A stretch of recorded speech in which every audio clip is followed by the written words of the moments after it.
Benvenuti o bentornati a tutti in questa serie di video dedicati allo studio dell'opera Organismo e Libertà di Hans Jonas. Abbiamo già visto in un video precedente la prefazione e l'introduzione dell'autore. Cominciamo quindi adesso a leggere e studiare i saggi con lo stesso metodo. Cercheremo di individuare gli snodi centrali del ragionamento di Jonas e di individuare i riferimenti concettuali di cui fa uso nell'esplorare quest'area tematica. Procederemo passo passo.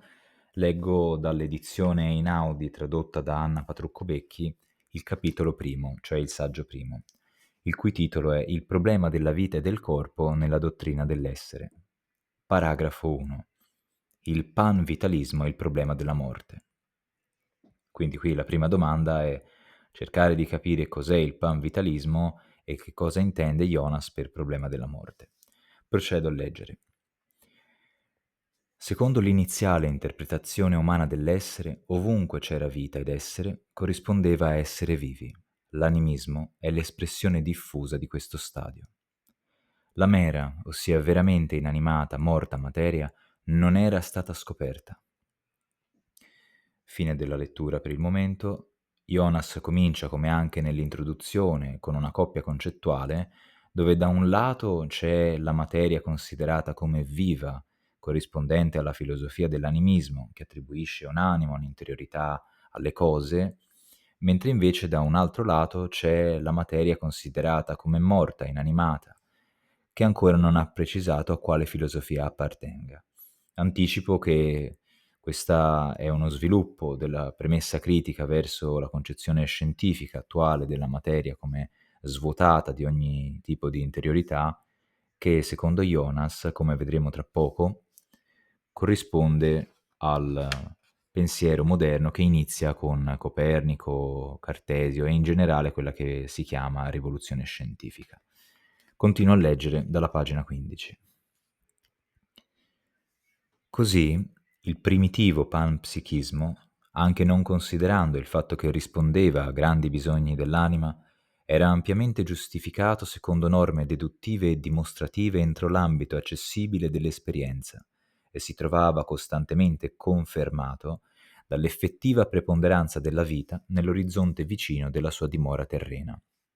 Qui, con un'ipotesi un po' poetica, Jonas sostiene che gli uomini antichi avevano una visione dell'essere prediscorsiva che attribuiva alla vita, alla materia, quindi alla terra, al vento, all'acqua, alle piante, agli animali, e che questa concezione, punto numero 2, era giustificata dalla loro esperienza.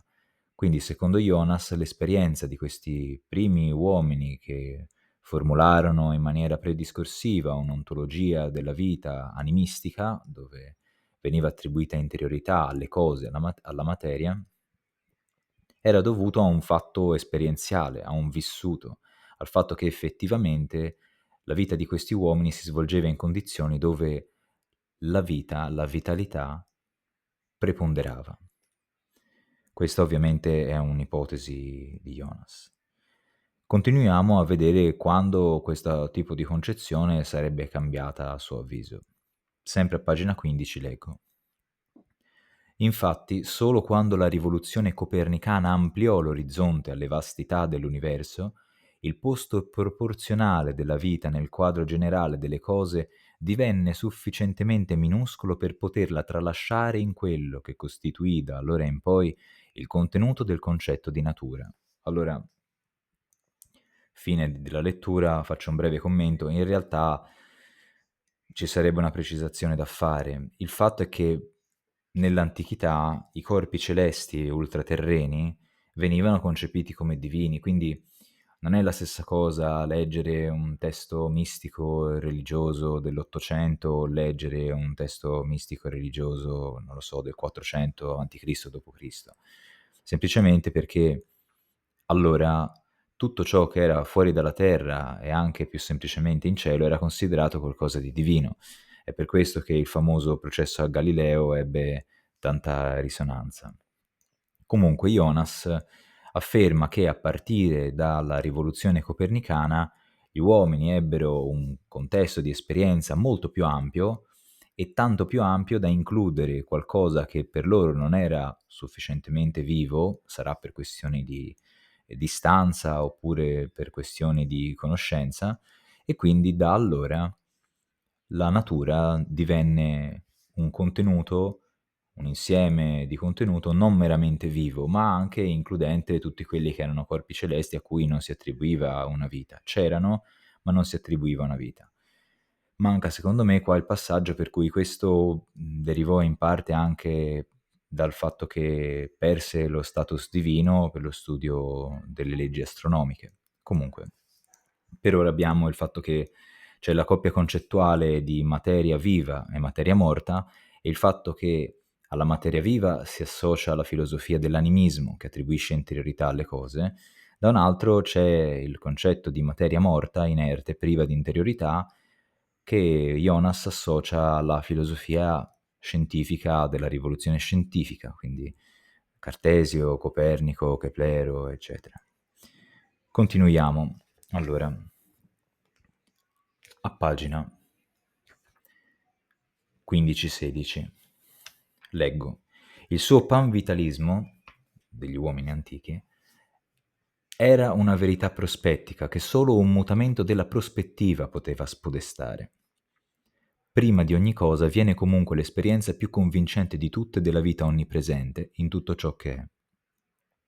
In una tale visione del mondo, la morte è l'enigma che fissa in volto l'uomo, la contraddizione di quel qualcosa di intelligibile, autoesplicantesi, naturale, che è la vita universale.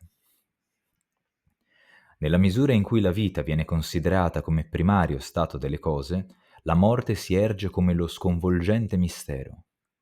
Per questo, il problema della morte è forse il primo a meritare questo nome nella storia del pensiero. Il suo emergere come problema esplicito segna il destarsi dello spirito che interroga molto prima che sia raggiunto un livello concettuale della teoria. Il naturale inorridire di fronte alla morte fa riprendere coraggio dall'affronto logico, tra virgolette, che il dato di fatto della mortalità arreca alla convinzione panvitalistica. Dunque, qui Jonas sostiene, abbiamo trovato il primo capo del titolo del paragrafo, cioè il problema della morte. Per Jonas il problema della morte è il primo problema nella storia del pensiero, proprio perché alle origini di questa storia del pensiero l'uomo aveva un'esperienza tale che la vita predominava a livello prospettico, a livello di esperienza e di vissuto, così che era la morte un problema, perché costituiva un'eccezione in questa esperienza di vitalità onnipresente. Il fatto è che la morte rappresentasse una contraddizione di quel qualcosa di intelligibile, autoesplicantesi, naturale che è la vita universale, mi lascia un po' perplesso. Prima di tutto perché ci sia una contraddizione ci devono essere delle premesse. Prima ha detto che questa ontologia della vita è qualcosa di non proprio esplicito, ma legato a un vissuto, quindi non ci possono essere delle premesse esplicite, quindi non ci può essere una contraddizione.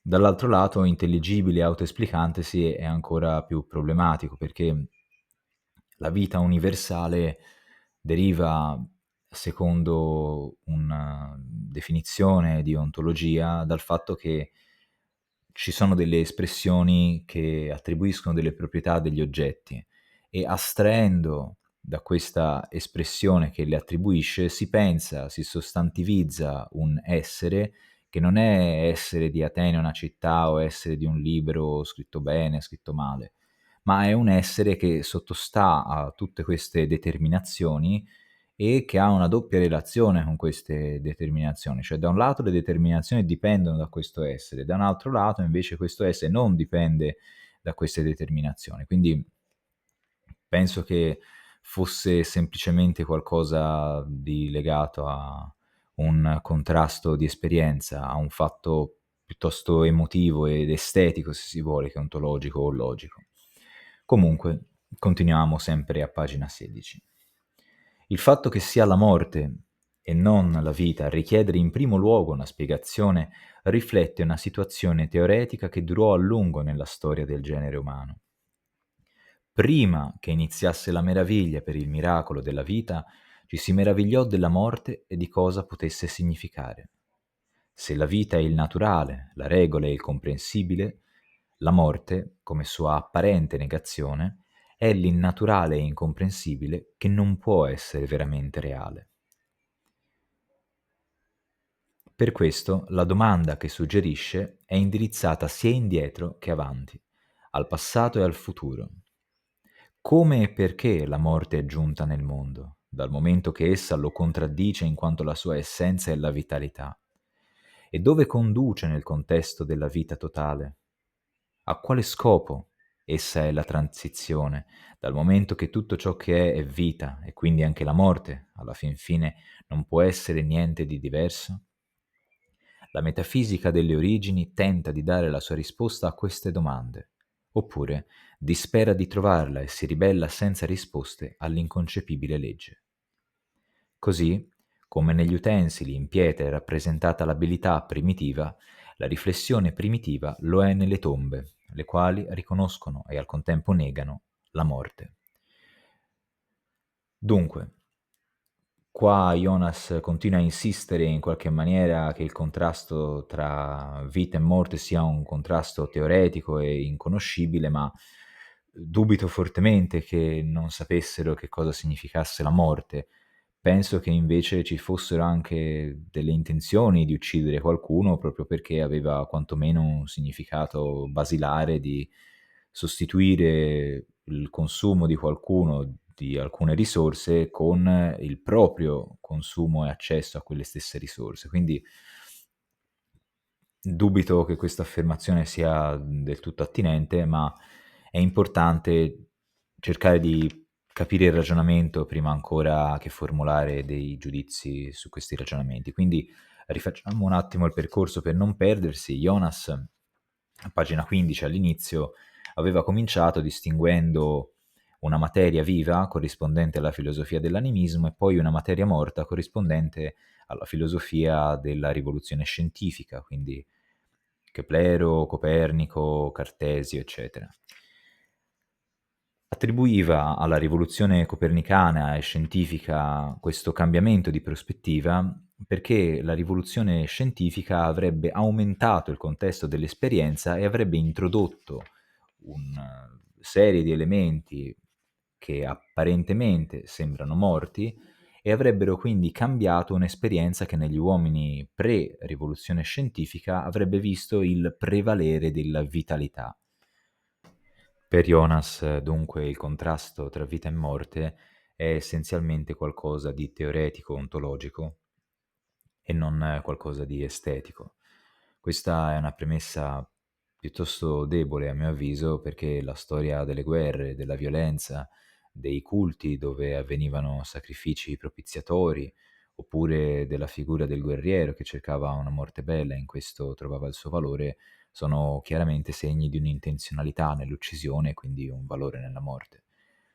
Comunque Jonas attribuisce un posto di primo piano alla morte come problema, addirittura dice che è il primo problema che fa destare lo spirito che interroga e con un'analogia curiosa dice che così come gli utensili rappresentano l'abilità primitiva, così il problema della morte, rappresentato dalle tombe, è il primo segno della riflessione primitiva perché riconosce e al contempo nega la morte. Quindi per lui la morte come problema e la tomba come manifestazione della risposta a questo problema sono gli albori della riflessione primitiva. Continuiamo allora a pagina 17, finiamo di leggere questo paragrafo. Leggo da pagina 17. Ogni problema è essenzialmente la collisione fra un'ampia visione, sia essa ipotesi o fede, e un dato di fatto particolare che non si adegua ad essa. Il panvitalismo primitivo è la visione universale, la morte, che ogni volta ha luogo, è il dato di fatto specifico, giacché essa sembra negare la verità fondamentale, deve essere essa stessa negata. Volere interpretare la morte significa qui riconoscere la sua estraneità nel mondo. Comprenderla significa, a questo livello dell'universale fede nella vita, negare la morte, renderla una mutazione di forma della vita. Questo è il paradosso. Proprio l'importanza del culto tombale agli albori dell'umanità, la potenza del motivo della morte agli albori della riflessione umana, testimonia il retroscena più potente dell'universale motivo della vita.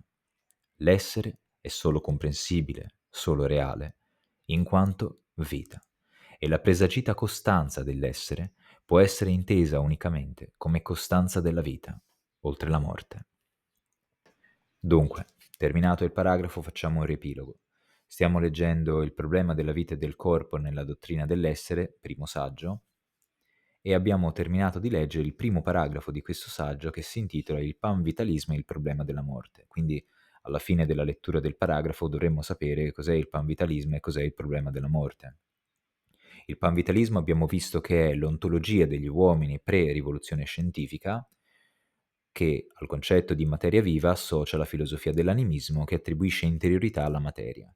Questa visione dell'essere, questa ontologia, si fonda sull'esperienza stessa degli uomini pre-rivoluzione scientifica in cui predominava effettivamente la vita. Il problema della morte sorge perché in questa visione dell'essere la morte costituisce un'eccezione e il problema, come lo definisce Jonas a pagina 17, sorge quando in una visione d'insieme, in una fede che ha delle pretese di totalità, c'è un fatto che costituisce un'eccezione. La teoria quindi tende a spiegarlo nei termini più universali.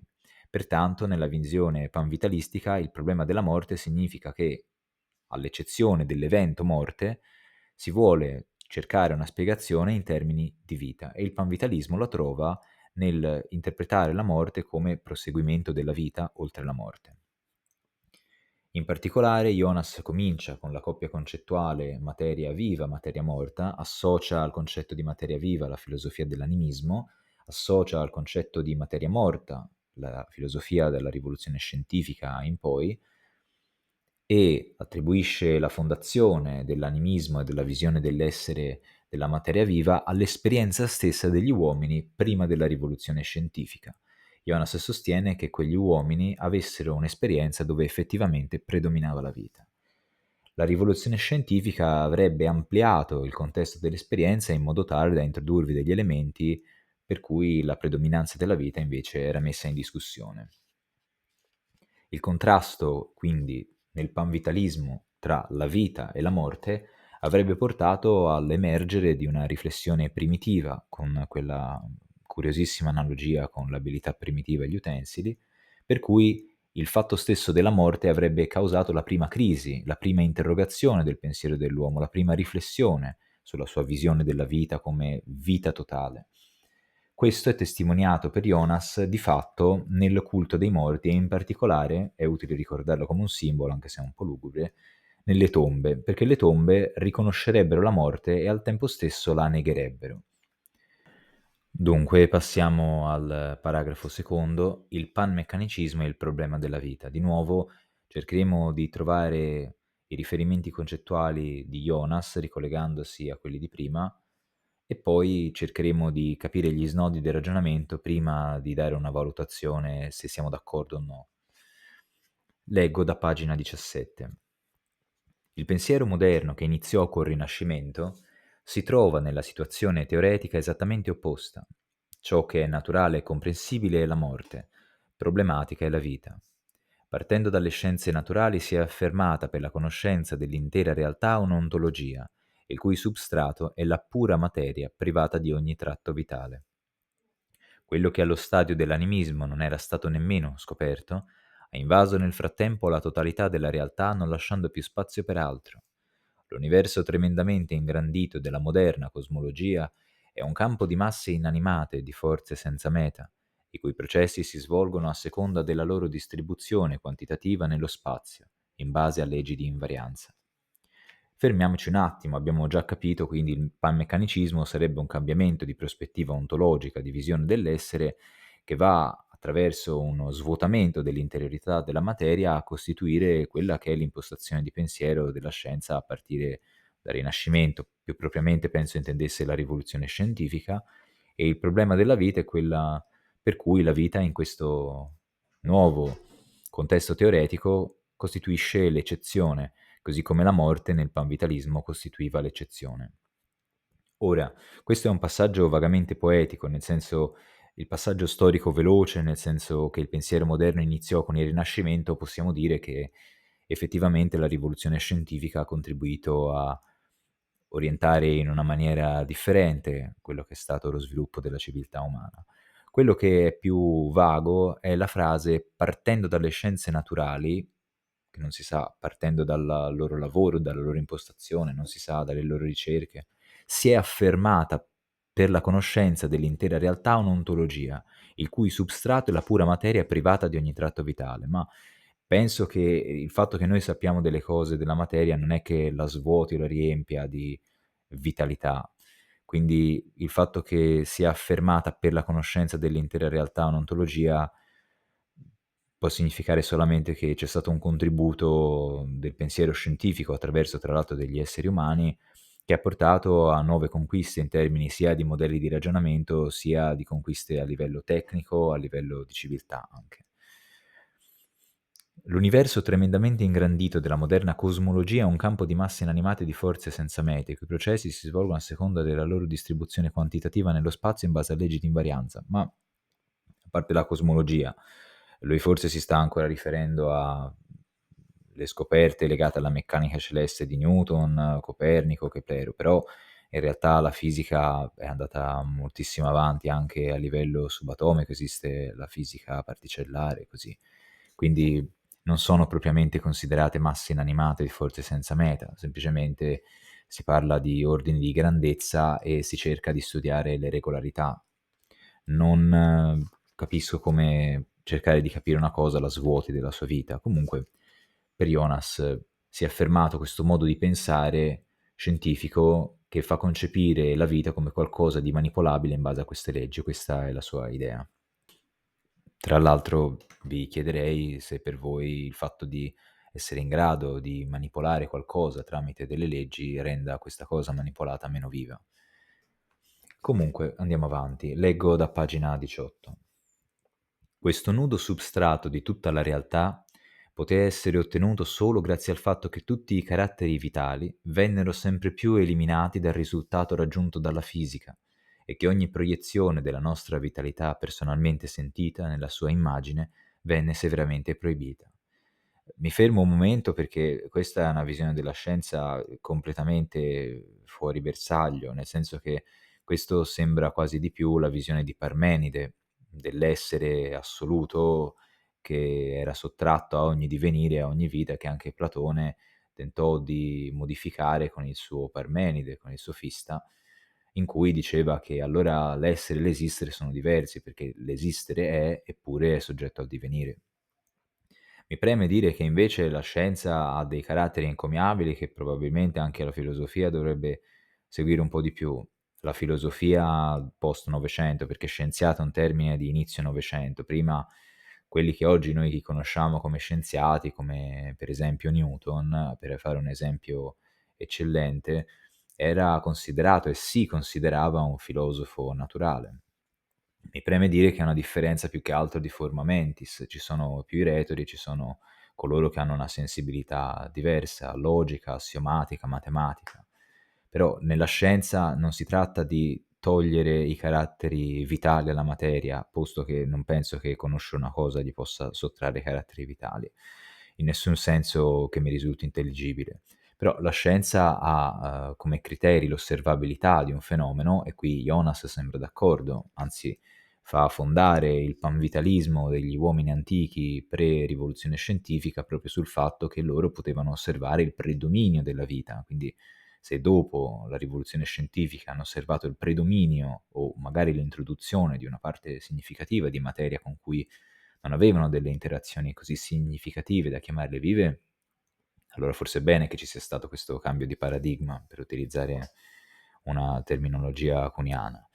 Secondo, la falsificabilità, nel senso che come una esperienza può essere, tra virgolette, falsificata da un fenomeno eccezionale, come è stato la morte nel panvitalismo, e come magari può essere la vita nella fisica, è un criterio che anche è positivo. E poi nella scienza ovviamente si tratta di ehm, formulare delle ipotesi predittive, quindi la teoria deve predire qualche tipo di risultato che poi deve avvenire per confermare la validità della teoria, e poi la ripetibilità, perché altrimenti si tratta di un risultato che non viene accolto in sede scientifica. Cosa che non si può dire dell'ipotesi di Jonas, perché insomma la sua teoria delle origini della vita come atto unico non ripetibile e libero non è ripetibile, la sua teoria per ora non fa predizioni, non fa degli esperimenti, e soprattutto non è che si possa osservare questo cambio di paradigma, lo si può ipotizzare a partire dai documenti. Comunque andiamo avanti sempre a pagina 18. E come ciò che è unicamente conoscibile nella natura attraverso una seducente sostituzione, vengono a essere considerate anche come ciò che è essenziale in essa, e cioè le mere qualità dell'esteso, della rex extensa di Cartesio. Il concetto del sapere determina il concetto della natura. Ciò significa tuttavia che il privo di vita è divenuto il conoscibile per eccellenza, il fondamento esplicativo di tutto, e che così divenne anche il riconosciuto fondamento ontologico di tutto. Esso è la condizione sia naturale che originaria delle cose, non solo rispetto alla quantità relativa, ma anche rispetto alla verità ontologica nell'essere fisico. La non vita è la regola, mentre la vita è l'enigmatica eccezione. Di nuovo qui mi fermo un momento per dire che questa è tutta una sua ipotesi. Penso che, siccome anche in questo libro non c'è una singola pagina di biologia, penso che Jonas forse avrebbe dovuto trascorrere un po' di tempo a studiare effettivamente la biologia per capire che è assurdo pensare che conoscere una cosa sia privarla della vita, e poi ora ci sono un po' questi passaggi un po' più poetici, diciamo. Continuo a leggere da pagina 18. Di conseguenza è ora l'esistenza della vita in un universo meccanico a richiedere una spiegazione, e la spiegazione deve essere nei termini di ciò che è privo di vita. Anche qui c'è il problema di una collisione tra un'ampia visione e un dato di fatto particolare. Come prima il panvitalismo, adesso è il panmeccanicismo l'ipotesi ampia. Il raro caso della vita, realizzata alle condizioni eccezionali del nostro pianeta, verificatesi un'unica volta, è l'improbabile dato di fatto singolo, che sembra sottrarsi alla legge fondamentale e deve essere perciò negato nella sua autonomia, cioè integrato nella legge universale. Pagina 19. Il monismo vitalistico viene sostituito da quello meccanicistico, nelle cui regole di evidenza la norma della vita è scambiata con quella della morte. Anche nel nuovo monismo, una forma della domanda è indirizzata all'indietro, non ci si chiede più come sia giunta nel mondo, in quello senza vita, la morte, bensì la vita. Il suo posto nel mondo è ora ridotto all'organismo, che è una forma e un ordine particolare problematici della sostanza estesa. Solamente in esso si incontrano res cogitans e res extensa, essere pensante ed esteso, dopo essere stati dapprima scissi in due sfere ontologiche, delle quali solo la seconda è mondo, mentre la prima non appartiene nemmeno al mondo.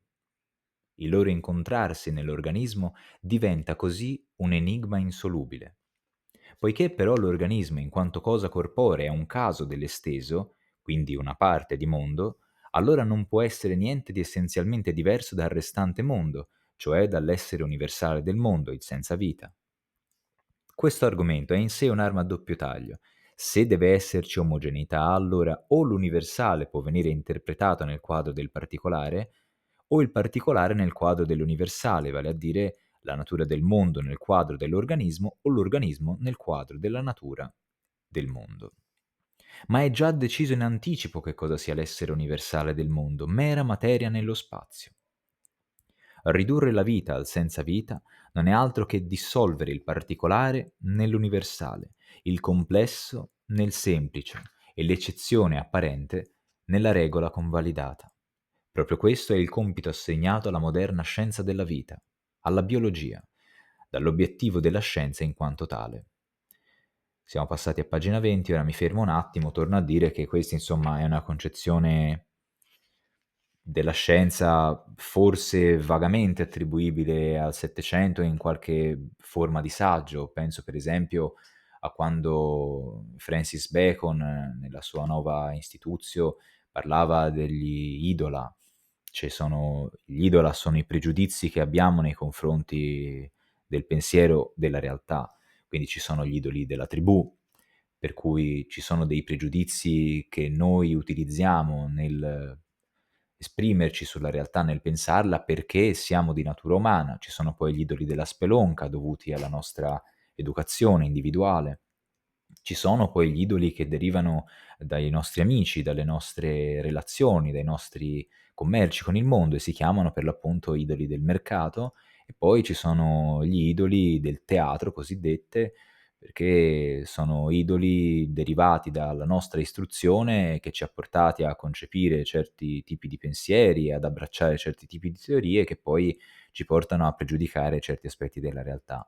Tuttavia, il fatto che ci siano magari dei pregiudizi da vincere in senso illuministico non significa che si sottrae la vita alla materia in quanto proiezione di antropomorfismo.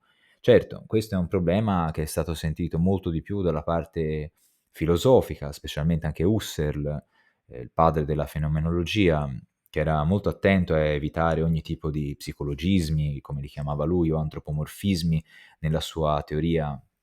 Tuttavia, la scienza mi pare che abbia avuto molto di meno questi problemi, e mi pare che quando incontra un fenomeno prova a cercare di spiegarlo, di conoscerlo senza avere una particolare impostazione. Il problema magari della scienza, come dicevo prima, è quello che spesso gli mancano delle prospettive di tipo genetico, dei pensieri, talvolta, spessissimo, dei modelli di ragionamento, e sono magari delle pratiche sempre scientifiche, ma legate magari a un contesto più particolare e meno consapevole del modo in cui le persone sono arrivate a concepire quei pensieri. Comunque, andiamo avanti a pagina 20. Sicuramente dubito che l'obiettivo della biologia sia quello di spiegare la materia viva degli esseri umani o della vita con delle regole che presupporrebbero che esiste solo materia morta. Andiamo avanti, pagina 20. Oggi l'organismo che vive, sente e aspira ha assunto questo ruolo e viene smascherato come ludibrium materiae, come un raffinato inganno della materia. Di conseguenza oggi il cadavere è fra le condizioni del corpo quella più comprensibile. Solo nella morte il corpo diviene privo di enigmi. In essa ritorna dal comportamento enigmatico e non ortodosso della vitalità alla condizione non ambigua e familiare di un corpo entro l'intero mondo corporeo, le cui leggi universali sono il canone di tutta la comprensibilità. Si potrebbe qui obiettare che parliamo della morte intendendo l'indifferenza della mera materia, la quale ha un carattere neutrale, mentre morte ha un senso antitetico e può essere riferita solamente a ciò che è o può essere o era vivente. Ma di fatto il cosmo una volta era vivente nella visione umana di esso, e la sua più recente immagine prima di vita fu costruita, o erosa, in un continuo processo di sottrazione critica del suo più pieno contenuto originario. Almeno in questo senso storico, anche la concezione meccanicistica dell'universo contiene un momento antitetico e non è semplicemente neutrale. Inoltre, non fu l'intelletto critico a mettere e a tenere a lungo in moto quella sottrazione, bensì la metafisica dualistica, la quale ha radici dimostrabili nell'esperienza della mortalità e nella protesta contro di essa. Il dualismo è l'anello di congiunzione che mediò storicamente fra i due estremi, che finora abbiamo confrontato astoricamente. Esso fu di fatto il veicolo del movimento che condusse lo spirito umano dal monismo vitalistico del tempo antico al monismo materialistico del tempo di oggi, come al suo risultato non premeditato e addirittura paradossale. Dunque, vediamo qui di che cosa sta parlando Jonas. In prima battuta lui ritiene che quindi dal cadavere noi possiamo ricavare il nuovo simbolo, come un tempo la tomba era qualcosa che mostrava la risposta dell'uomo alla morte, la riconosceva, insieme la negava, ipotizzando una continuazione della vita. Infatti nella tomba venivano inseriti degli utensili perché le persone morte potessero poi utilizzarli nella vita futura. Adesso invece c'è il cadavere, dove finalmente la persona è morta, non vive più, e noi possiamo dissezionare il corpo e scoprire qual è il funzionamento anatomico e degli organi. Tuttavia, mi pare abbastanza anche ovvio ricordare che gli esperimenti di anatomia, gli studi di anatomia hanno portato proprio gli esseri viventi a una migliore condizione, quindi mi pare che sia un'interpretazione un attimo riduttiva di quello che ha fatto la scienza. Jonas fa una piccola parentesi di natura dialettica dove mostra che questo concetto di morte non è semplicemente un'indifferenza della materia come gli dei di Epicuro, ma è il risultato di un movimento di sviluppo del pensiero, cioè prima c'erano gli esseri umani antichi che vivevano in questa convinzione che la materia e il mondo fosse interamente vivo, mentre invece dopo, con la rivoluzione scientifica, attraverso l'estensione del contesto d'esperienza e la formulazione di leggi per spiegare la meccanica più che meccanica esse stesse, avrebbe trasformato la prospettiva di pensiero da vitalistica a inerzialistica, meccanicistica, per cui la materia è morta. Attenzione perché qui ci sono due passaggi a pagina 20 che richiedono una vaga idea di che cosa significhi dialettica in storia della filosofia, in particolare nell'idealismo tedesco.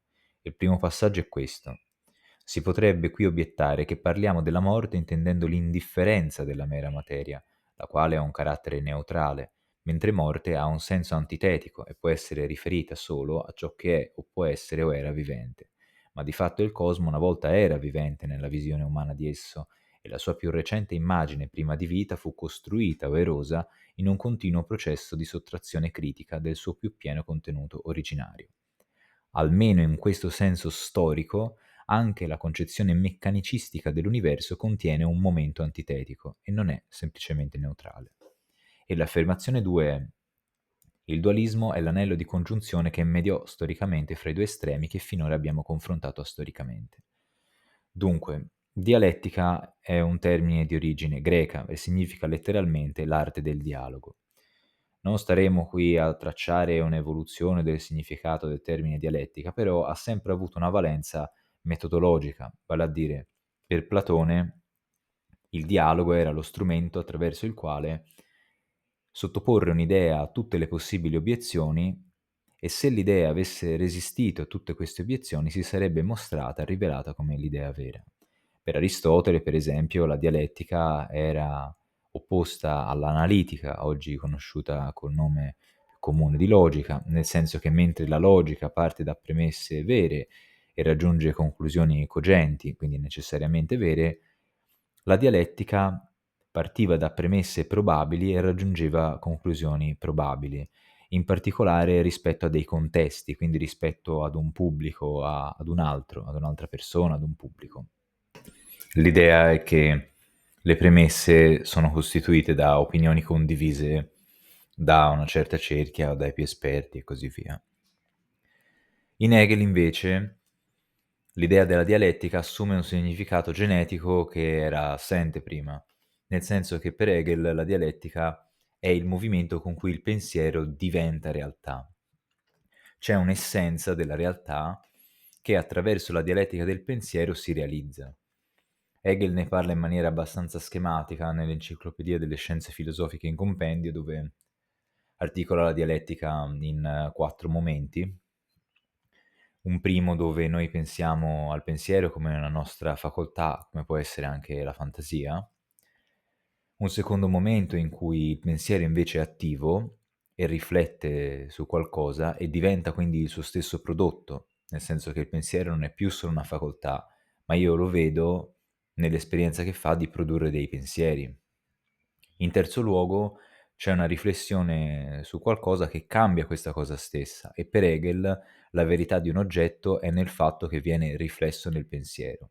E infine il pensiero è di nuovo consapevole sia della produzione dei pensieri, sia della riflessione che ha fatto sull'oggetto e di questa nuova verità. E tutto questo processo compie il cammino del pensiero che così trova la sua verità e la sua realtà, che per Hegel coincidono.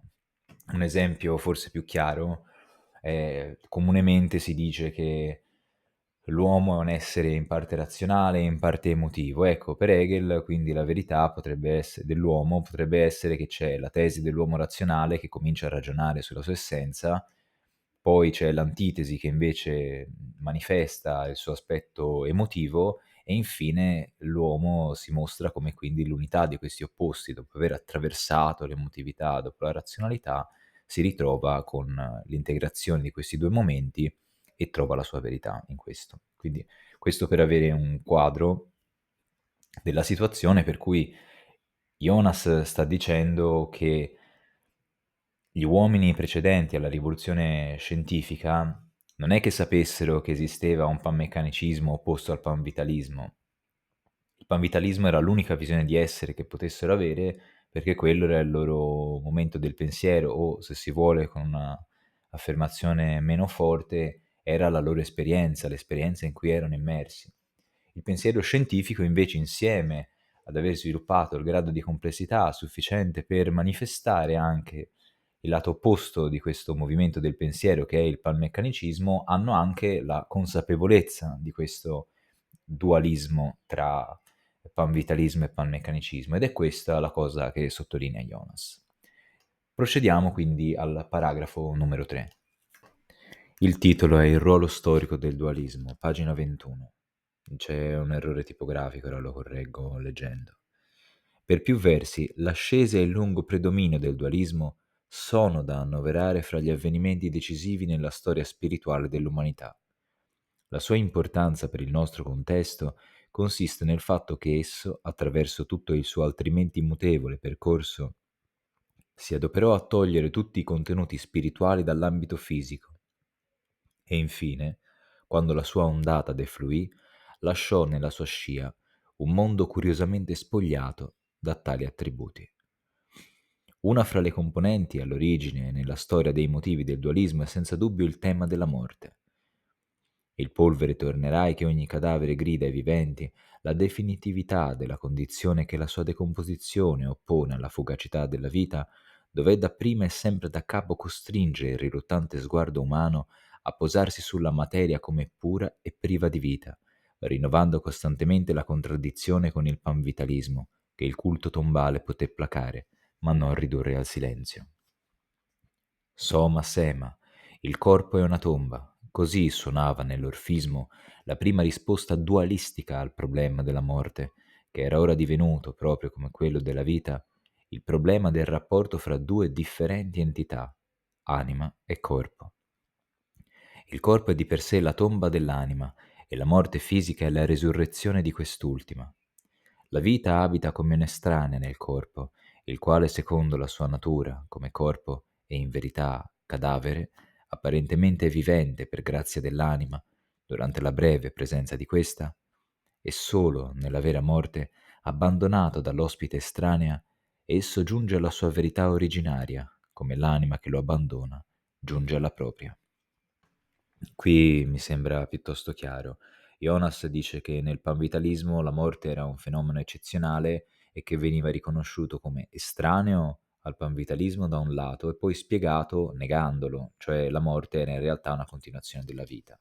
Però per Jonas l'essenziale dualismo che sta alla base dell'ontologia e dello sviluppo del pensiero ha fatto sì che da questo fenomeno eccezionale della morte la complessità crescesse e si rivelasse non solo come un fenomeno eccezionale, ma come l'indizio di un polo opposto al panvitalismo. Continuiamo a leggere a pagina 21 che sfocia subito a pagina 22.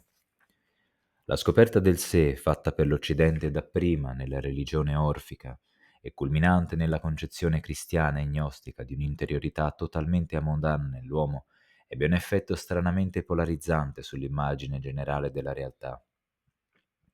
La fatale divisione tra anima e corpo, che si acuì sino al punto che le parti divise non avevano più nulla in comune, definì da allora in poi entrambi gli esseri, e proprio attraverso questa reciproca esclusione.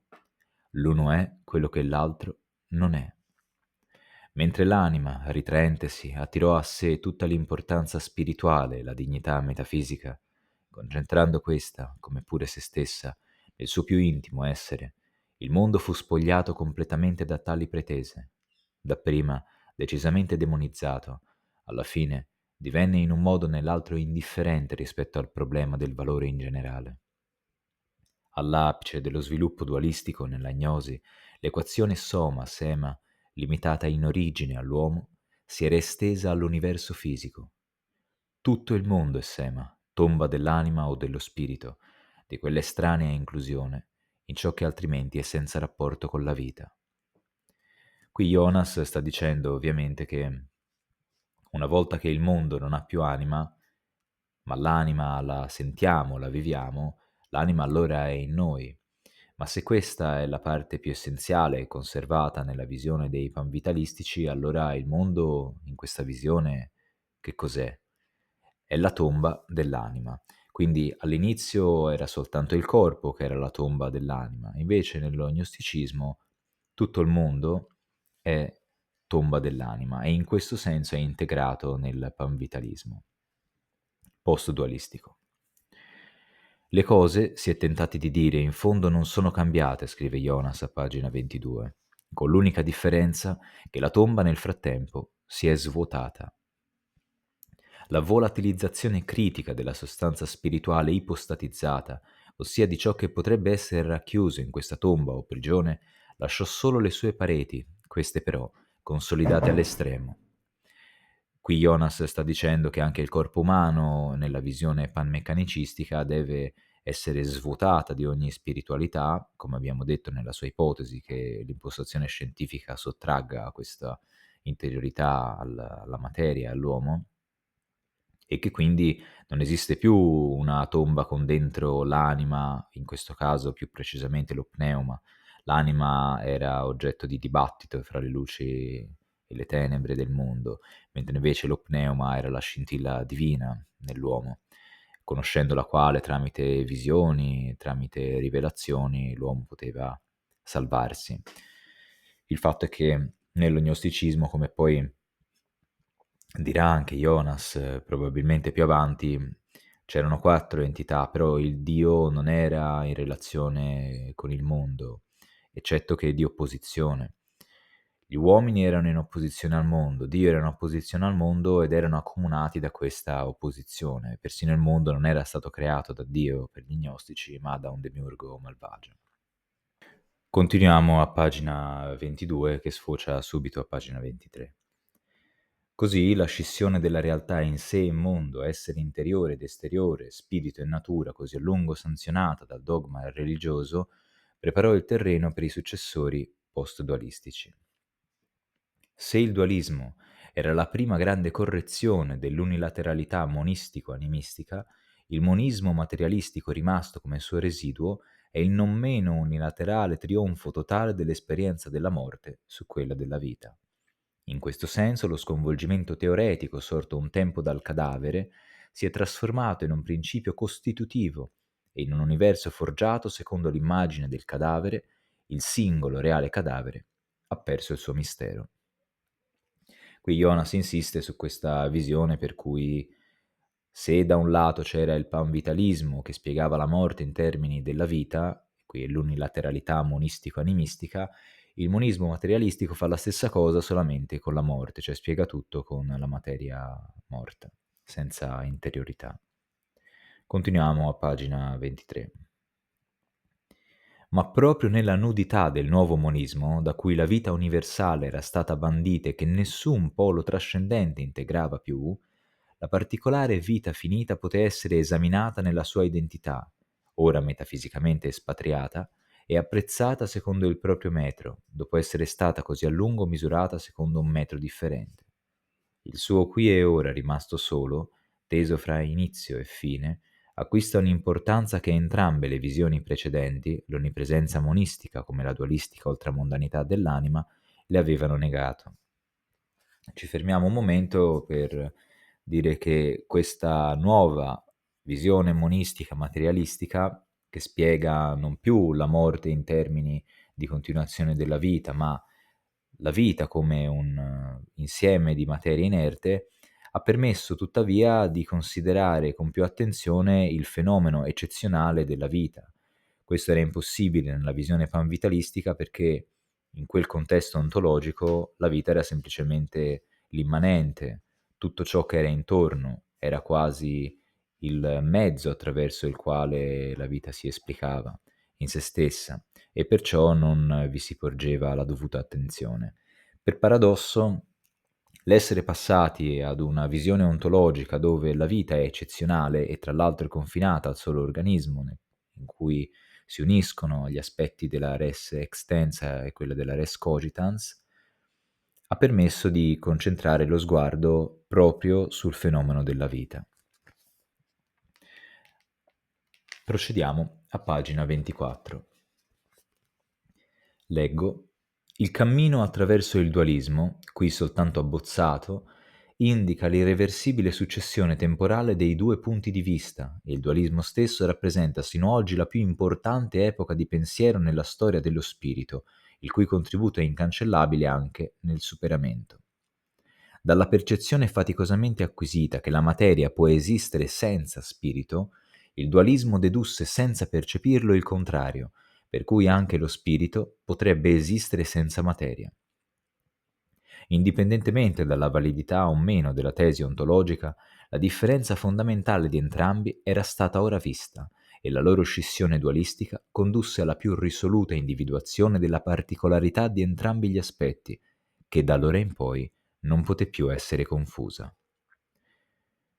Come in questa concezione predualistica, l'essenza specifica e le diversità dei due aspetti fondamentali non era ancora stata scoperta e il monismo era pertanto di un'ingenua problematicità, che solo l'esperienza della morte poteva turbare e la tecnica lentamente minare, sino a che il dualismo teoreticamente consapevole portò alla fine di questa e di ogni altra ingenuità. Allo stesso modo, la considerazione post-dualistica dell'essere ha inevitabilmente a che fare con le due parti lasciate dal dualismo, e rispetto alle quali può essere monistica solo al prezzo di fare tra loro la propria scelta ontologica. Questo è importante perché, come dicevamo prima, i panvitalistici non avevano una scelta pre-rivoluzione scientifica, erano panvitalistici in maniera ingenua, senza sapere che esisteva un polo opposto della loro visione dell'essere. Allo stesso modo, la rivoluzione scientifica e il panmeccanicismo hanno sbloccato non solo il polo opposto, ma anche la consapevolezza che esistono due poli e pertanto la presa di posizione di uno di loro è una decisione e non più semplicemente un vissuto ingenuo. Continuiamo a pagina 24. Con questo out-out nel suo punto di partenza, ogni monismo post-dualistico include una decisione che esso ha preso a favore dell'una o dell'altra parte, vale a dire che esso stesso è di natura alternativa e con ciò particolare, e ha di fronte a sé il suo opposto come possibilità esclusa. Ne consegue che nella situazione post-dualistica non c'è una, bensì due fondamentali possibilità del monismo, che vengono rappresentate dal materialismo moderno e dall'idealismo moderno. E infatti qui finisce il paragrafo 3 e inizia il paragrafo 4, che parla esattamente di idealismo e materialismo come prodotti di disintegrazione del dualismo. Quindi prima c'era una concezione panvitalistica solamente dovuta all'esperienza che l'uomo aveva nel mondo, con la rivoluzione scientifica, il rendersi più complesso del movimento del pensiero e raggiungere il nuovo polo opposto al panvitalismo, il panmeccanicismo, non si è guadagnato solo il modo di pensare opposto, ma si è guadagnata anche la consapevolezza di questi due poli, per cui adesso optare per una o l'altra opzione è una decisione. Andiamo avanti col paragrafo 4, idealismo e materialismo come prodotti di disintegrazione del dualismo, a pagina 25. Questo paragrafo è scritto in modo chiaro, è breve e fa un riepilogo dei punti precedenti con qualche approfondimento, quindi lo leggeremo insieme tutto con qualche precisazione qua e là. Dico solo preliminarmente che c'è un errore, a un certo punto a pagina 25 c'è scritto riduzione al denominatore scelto, mentre invece penso che sia riduzione al denominatore comune. Leggiamo insieme da pagina 25. Il problema è ancora sempre lo stesso, l'esistenza della vita sensibile in un mondo della materia insensibile, che nella morte trionfa su di essa. Se la sua soluzione dualistica non soddisfa teoreticamente, i monismi particolari, cioè materialismo e idealismo, in fondo si sottraggono ad essa ognuno con la propria peculiare unilateralità. Il loro mezzo di unificazione, ossia di riduzione al denominatore comune, è la distinzione fra realtà primaria e secondaria, fra sostanza e funzione o epifenomeno nel caso del materialismo, di coscienza e fenomeno nel caso dell'idealismo. Facciamo una breve pausa, qui sempre sull'ipotesi di Jonas che dopo la rivoluzione scientifica, e anzi con l'avvento della rivoluzione scientifica, il pensiero abbia raggiunto nel suo movimento di sviluppo la complessità sufficiente a sbloccare il polo opposto al pensiero panvitalistico che attribuiva vita alla materia, è arrivato anche la consapevolezza di questa doppia polarità dualistica. La scienza avrebbe sottratto da un lato l'interiorità e la vitalità alla materia per creare il polo opposto del panvitalismo e da un altro lato avrebbe sviluppato la consapevolezza che ci sono questi due monismi particolari, come li chiama Jonas. La soluzione dualistica non soddisfa teoreticamente, cioè il fatto che ci siano due lati separati, perché, come vedremo più avanti, il corpo è un fenomeno che li unisce e quindi richiede una soluzione unitaria. Continuiamo ad andare avanti. Come posizione ontologica, cioè come serio monismo, ognuno di questi punti di vista pretende per sé totalità escludendo l'altro. Poiché il loro punto di partenza in entrambi i casi è però particolare rispetto alla realtà integrale, essi rappresentano la contraddizione interna di ogni monismo particolare, una contraddizione che si manifesta nel fallimento della loro riduzione di un elemento all'altro. Nel caso del materialismo questo fallimento avviene in relazione alla coscienza, nel caso dell'idealismo in relazione alla cosa in sé. Certamente i punti di vista possono celare il loro carattere monistico, ossia ontologico, e farsi passare invece che per visioni totali dell'essere, per elaborazioni di due parti separate della realtà, divise dunque anzitutto dal loro differente oggetto, il quale richiederebbe poi anche un metodo differente. Allora avremmo la fenomenologia della coscienza da un lato e la fisica dell'estensione da un altro, e il metodo di una disciplina sarebbe idealistico, con la medesima necessità con cui quello dell'altra sarebbe materialistico. La loro separazione non è allora ontologica in base a visioni dell'essere, bensì ontica in base a oggetti. Qui il rapporto tra le due non sembra quello dell'alternativa, bensì quello dell'integrazione, da un lato scienze della natura, da un altro scienze dello spirito. Una piccola pausa per dire che Jonas qui sta semplicemente usando lo stesso procedimento di fare una distinzione, di fare un'ipotesi per cui questa distinzione non reggerebbe perché non c'è indipendenza fra queste due posizioni teoretiche. Il motivo per cui non ci può essere questa indipendenza totale è che un fenomeno che rientra sia nell'uno che nell'altro campo, cioè il corpo, le integra entrambe. Continuiamo. Ma questa pacifica convivenza presuppone che si tratti effettivamente di due campi della realtà separati, isolabili uno dall'altro. Le cose però non stanno così. Il dato di fatto della vita come unità psicofisica, quale è presente nell'organismo, rende illusoria la separazione. L'effettiva coincidenza di interiorità ed esteriorità nel corpo costringe i due modi del sapere a determinare il loro rapporto in base a un altro punto di vista da quello degli oggetti separati, diverso anche da quello della descrizione complementare del medesimo oggetto da lati differenti, la quale non aveva bisogno di affrontare la questione di come gli aspetti astratti, da un lato materiale e da un lato ideali, possono essere concretamente legati uno all'altro nell'essere stesso. Infatti una tale epoché descrittiva, che deve rendere possibile una neutralità metafisica, potrebbe essere mantenuta solo alla condizione che i due campi di fenomeni siano almeno in quanto fenomeni in sé chiusi e che non si trascendano tramite il loro proprio contenuto, che dunque ognuno possa venire descritto integralmente per sé senza l'altro. Facciamo una breve pausa per approfondire il termine epoché, sia per capire meglio il testo di Jonas, sia per il significato importante che ha il termine epoché in filosofia. L'origine del termine epoché è greca e letteralmente epoché significa sospensione.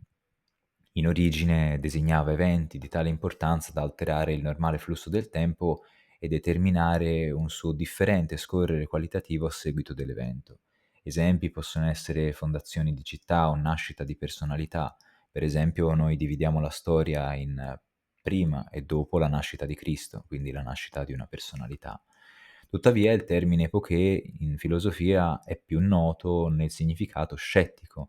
Lo scetticismo è una corrente di pensiero fondata da Pirrone di Elide tra il IV e il III secolo a.C., secondo la quale la mutevolezza della realtà determina una impossibilità di conoscerla in senso assoluto, un'impossibilità di conoscere la verità e quindi con una conseguente inadeguatezza di qualsiasi giudizio.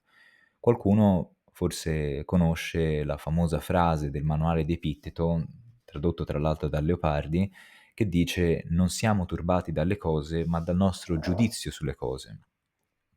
Quindi per Pirrone e per lo scetticismo, sospendere il giudizio sulle cose significa sottrarsi a questa turbabilità, raggiungere uno stato chiamato atarassia, imperturbabilità, che è propria del saggio. Infatti la tradizione scettica poi si oppone a quella intellettualistica, socratico-platonica e poi anche ripresa da Aristotele, secondo la quale la conoscenza della realtà determina nel saggio una forma etica, un legame con la virtù che gli conferisce un diverso status. Lo stesso obiettivo di raggiungere un certo status di felicità c'è nello scetticismo, ma viene raggiunto con l'atarassia, l'imperturbabilità, attraverso la sospensione del giudizio, e l'atteggiamento conoscitivo verso la realtà è quello dell'afasia, che ricorda forse a qualcuno di nuovo la frase conclusiva del Tractatus di Wittgenstein: su ciò di cui non si può parlare si deve tacere. Infatti lo scettico idealmente dovrebbe tacere sulla realtà, poiché è inconoscibile, e dovrebbe cercare di sospendere il giudizio per raggiungere l'imperturbabilità. Un diverso significato ha raggiunto il termine epoché con Cartesio. Infatti, se nello scetticismo non si dubitava dell'esistenza del mondo in senso universale né particolare, ma si riconosceva la mutevolezza della realtà e quindi si decretava l'impossibilità di conoscere la verità, in Cartesio invece questo dubbio è effettivamente sull'esistenza del mondo e non semplicemente sui singoli eventi, ma su tutto il mondo. E Cartesio aveva compiuto questa epopée nel tentativo di fondare la conoscenza su una proposizione certa. E ragionava così: se anche il mondo fosse un inganno, io dovrei ancora essere ingannato e quindi dovrei esistere per essere ingannato. E concludeva la famosa frase cogito ergo sum. Un diverso ancora significato, che poi riprende Ansionas in questo libro, è quello conferito da Husserl al termine epoché. Husserl ne parla in maniera diretta nel suo libro Idee per una fenomenologia pura e per una filosofia fenomenologica, in cui specifica che da un lato lui, differentemente dagli scettici e da Cartesio, non dubita affatto e non nega neppure l'esistenza della realtà, ma vuole sospendere quell'atteggiamento naturale che abbiamo di considerare esistenti certi oggetti per risalire al modo in cui ci appaiono, e questa sarebbe la fondatezza della sua scienza fenomenologica. È importante perché nella scienza anche si presuppone l'esistenza di numerosi oggetti senza chiedersi il modo in cui ci appaiono. Per esempio, lo scienziato quando fa un esperimento mette una provetta su un tavolo, non è che fa un esperimento sull'esistenza del tavolo, semplicemente dà per scontato un certo tipo di livello di esistenza, che è quello della provetta del tavolo, che Husserl invece vorrebbe sospendere per conoscere come le cose appaiono per la prima volta alla nostra coscienza. La critica di Jonas in questo caso è che nel corpo invece noi non possiamo separare questi aspetti e che pertanto l'esistenza è sempre in qualche modo legata al corpo e non c'è un momento isolato in cui noi possiamo descrivere come le cose apparirebbero alla nostra coscienza separata dal corpo. Continuiamo a pagina 26. Proprio il corpo vivente, l'organismo, costituisce un tale autotrascendimento in entrambe le direzioni e distrugge con ciò l'epoché metodologica. Infatti, quando noi parliamo di coscienza, a un certo punto dobbiamo parlare anche del corpo in cui questa coscienza è incarnata e pertanto sfocia nel materialismo. E nel materialismo, quando arriviamo a parlare del nostro corpo, che ha anche la funzione della coscienza, noi sfociamo nell'idealismo. Continuiamo a pagina 26. Il corpo deve venire descritto sia come esteso e inerte che come sensibile e volitivo, ma nessuna delle due descrizioni può essere portata a termine senza che vi sia uno sconfinamento nell'altra e senza pregiudicarla. La descrizione esterna fisica non può essere portata a termine senza confutare la libertà e con ciò la realtà propria dell'interno. Quella interna e vitalistica, d'altro canto, non può essere portata a termine senza confutare la totale autolegittimità e autarchia dell'esteso. Questo esteso era stato lasciato come privo di vita e di sensibilità in eredità dal dualismo uscente, che aveva compiuto la sua opera. Il corpo è però innegabilmente una parte di questo esteso, quindi o è essenzialmente la medesima cosa dell'esteso universale, e allora rimane incompreso come organismo e vita, o è un essente sui generis, e allora il suo status d'eccezione è incomprensibile e mette fondamentalmente in discussione l'intera regola, vale a dire l'interpretazione materialistica della sostanza, secondo le pure proprietà dell'esteso indifferente. Lo stesso vale mutatis mutandis per l'altro lato, la coscienza idealistica. Il dualismo l'aveva lasciata in eredità come l'incorporeo per eccellenza, vale a dire come l'inesteso e l'assolutamente interiore. Il corpo, però, un esteso, fa parte come campo della sensazione e dell'attività volitiva dell'interiorità stessa, quindi esso o è in quanto parte dell'intera estensione fenomenica solo una fra le idee esterne, cogitationes della coscienza, e allora esso però è incompreso come corpo di questa coscienza, come il mio corpo, come il mio io esteso e la mia parte nell'esteso, oppure vita e interiorità sono veramente estesi attraverso di esso. Esso è veramente io. E allora esso, benché esteso, non è un'idea della coscienza, bensì la dimensione esterna della propria spazialità interna, la quale occupa di per sé spazio nel mondo, e mette così fondamentalmente in discussione l'interpretazione idealistica della coscienza come opposta all'intero mondo dell'estensione. Faccio una piccola pausa per dire che di solito anche il materialismo fa un errore che non dovrebbe confutare l'intero materialismo, e mi riferisco al fatto della corrispondenza fra l'attività di coscienza, intelligenza e qualunque tipo di facoltà con il cervello. In realtà il fatto è che l'intelligenza, la coscienza e quei fenomeni che attribuiamo in un insieme definito dal termine pensiero non è legato solamente al cervello, ma proprio all'intero corpo e alla sua interazione con l'ambiente. Continuiamo a pagina 27. Il corpo organico designa quindi la crisi latente di ogni ontologia conosciuta e il criterio di ogni ontologia futura che potrà presentarsi come scienza. Come è stato dapprima nel corpo che nel fatto della morte è divenuta manifesta l'antitesi di vita e non vita, la cui incessante pressione sul pensiero distrusse il primitivo panvitalismo e provocò la scissione dell'immagine dell'essere, così e viceversa nell'unità concreta manifestantesi nella sua vita, che fallisce a sua volta il dualismo delle due sostanze, ed è d'altro canto la stessa bionità che diviene l'ostacolo per ognuno dei due sistemi alternativi, diramantesi dal dualismo, non appena essi, come non possono fare altrimenti, si ampliano a ontologie totali. E qui prosegue sempre Ansionas a dire, ripetere più o meno la stessa cosa, cioè lui intende che come all'inizio la morte provocò una crisi nel pensiero panvitalistico che tutto era vita, la materia è dotata di vita, così l'unità costituita dal corpo ha poi reso impossibile conciliare una visione meramente dualistica del mondo, dove da un lato noi potevamo applicare un metodo interiore per un mondo interiore, da un l'altro invece un metodo esteriore di calcolo meccanico per un mondo caratterizzato solo dalla estensione, dalle regole meccaniche, la permutazione e così via, come lui le chiama. Il fatto è che il corpo invece è qualcosa in cui si uniscono questi due aspetti e mette in crisi l'ontologia. Da un lato c'era la morte, o adesso invece c'è il corpo vivo ad essere il centro dell'ontologia. Il pensiero di Jonas ovviamente si basa sul fatto che c'è un'unità di fondo che supera questa distinzione. E infatti finiamo di leggere questo paragrafo a pagina 27.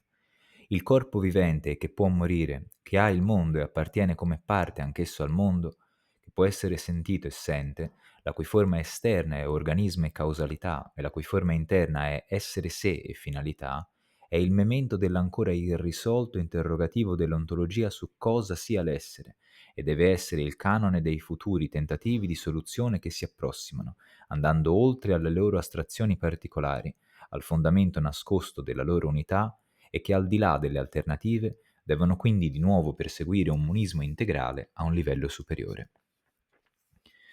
Abbiamo finito il paragrafo 4 e passeremo al 5. L'idea, penso che è espressa in vari modi da tanti filosofi, è che non esiste un linguaggio naturale e poi un linguaggio artificiale, ma semplicemente esiste un unico linguaggio, diciamo così, della realtà che ha una funzione di superare i propri livelli a seconda della loro complessità e ciascun livello superiore include quelli inferiori e può parlarne, li può osservare da una prospettiva esterna e questo ha sia un significato metafisico del linguaggio della realtà, per cui il livello superiore è in grado di osservare, fare della teoria i livelli immediatamente inferiori, sia un significato genetico, nel senso che la realtà effettivamente non è semplicemente un sistema di assiomi o di leggi, ma che lo svolgimento di queste leggi, di questi assiomi, genera nuove leggi e nuovi assiomi che esulano dal sistema precedente.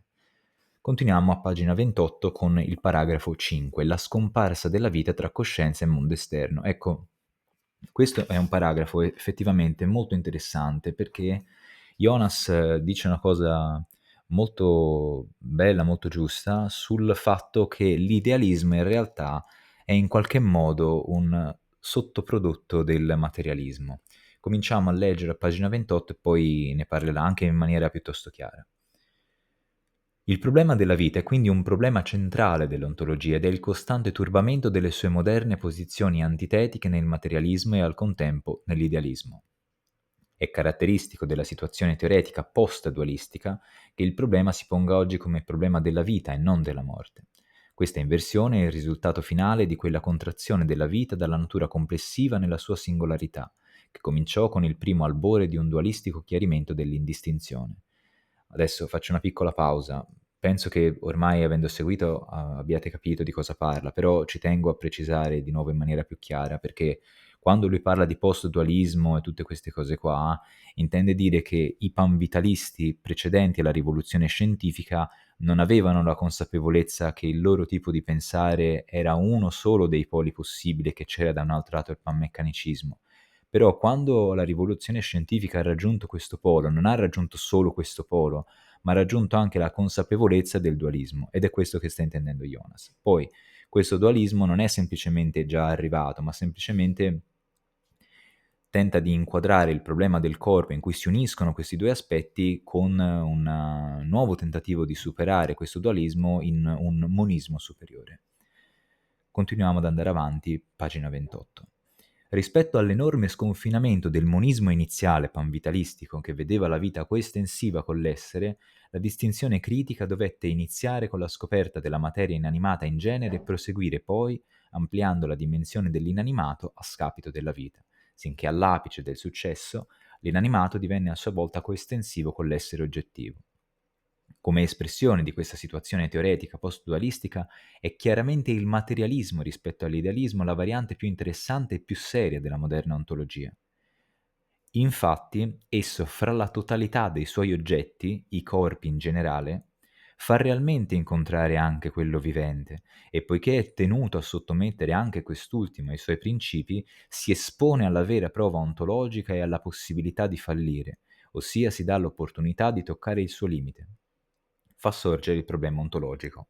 Faccio una brevissima pausa, è quello di cui parlavamo prima della falsificabilità della teoria scientifica, quindi non si tratta semplicemente di svuotare le cose, si tratta di verificare più semplicemente se una regola si applica universalmente a quali casi e quando si incontra un caso che non sottostà alla regola si cerca un nuovo modo, una nuova regola.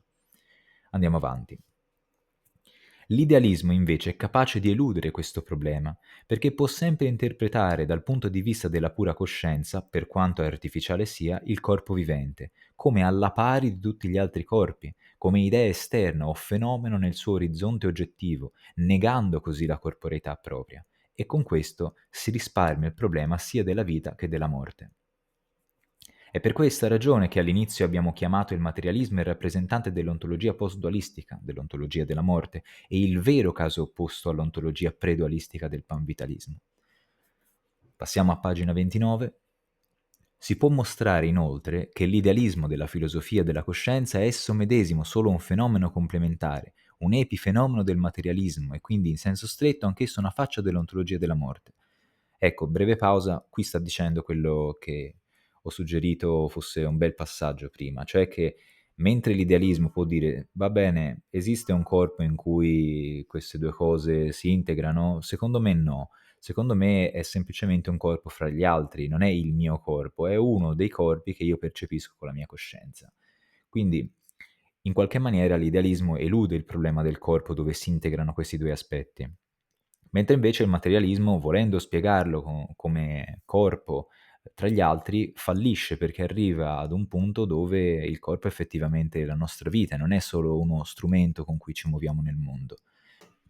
Ecco, allora leggo il passaggio interessante di cui vi parlavo. Pagina 29. Soltanto l'oggettivazione del mondo a pura esteriorità estensiva, come la concepisce il materialismo, si lascia di fronte la pura coscienza, la quale non ha parte in essa, nella sua dimensione, nelle sue funzioni, che non agisce più, bensì ormai contempla solamente. D'altro canto, è per questa coscienza incorporea, solo contemplativa, che la realtà deve divenire una serie di punti giustapposti nello spazio e successivi nel tempo, punti dell'estensività, che necessariamente sono tanto esteriori fra loro quanto lo sono alla coscienza e che quindi possono venire sottoposti solo a regole di ordine di successione esterna. In effetti, senza il corpo, attraverso il quale noi stessi siamo una parte del mondo ed esperiamo la natura di forza e azione nel personale esercizio di queste, attraverso il corpo, il nostro sapere, un sapere solo percettivo o contemplativo del mondo, il quale allora sarebbe appunto un mondo strettamente esterno, senza reale transizione da me a esso, si ridurrebbe veramente al modello di Hume, ovvero a sequenze di contenuti esterni e indifferenti l'uno rispetto all'altro, riguardo ai quali non potrebbe nemmeno sorgere il sospetto di una connessione interna, al di là delle loro relazioni spazio-temporali, e neanche la minima giustificazione per postularla. La causalità diviene qui una finzione su base psicologica a cui è stato sottratto il proprio terreno. Ci fermiamo un attimo per fare l'analisi di questo passaggio. Quello che io trovo interessante è che qualunque formulazione di idealismo dipende da una formulazione materialistica.